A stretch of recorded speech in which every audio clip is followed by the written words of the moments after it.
போகிறது condensed milk. மறக்காமல் நம்ம சேனலை சப்ஸ்கிரைப். கண்டன்ஸ் மில்க் பண்ணதுக்கு நான் 200 கிராம் பால் எடுத்துருக்கேன். இது நம்ம இதில் ஊற்றி இது நல்லா கொதிக்கட்டும்.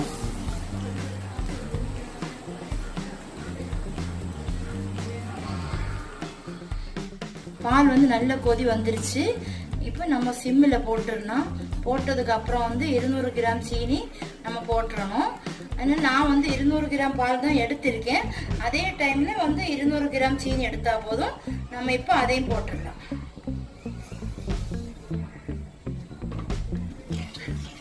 நல்லா கரைச்சி விட்டுக்கிடணும்.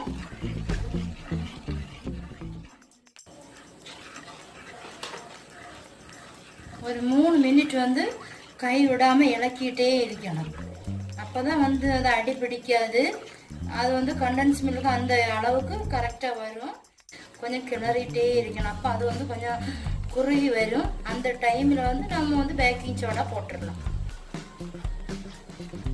குறுகி வரட்டும், நான் காட்டுறேன்.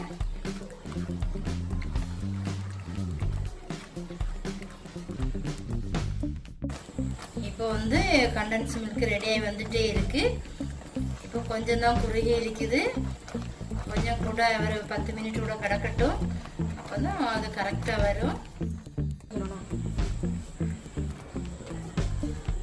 நான் 1/2 ஸ்பூன் வந்து பேக்கிங் சோடா போடுறேன். இது போட்டதுக்கப்புறம் நம்ம கை எடுக்காம கிளறிட்டே இருக்கணும். தீ வந்து சிம்மில் தான் வச்சிடணும். பார்த்தீங்களா? இப்போ ரெடி ஆயிடுச்சா? கொஞ்ச நேரம் வந்து நம்ம கை எடுக்காம கிளறிட்டே இருக்கணும்.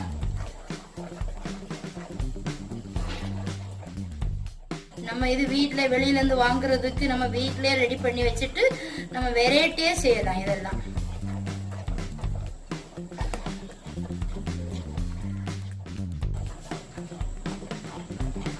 இப்போ வந்து கண்டன்ஸ் மில்க் ரெடி ஆயாச்சு.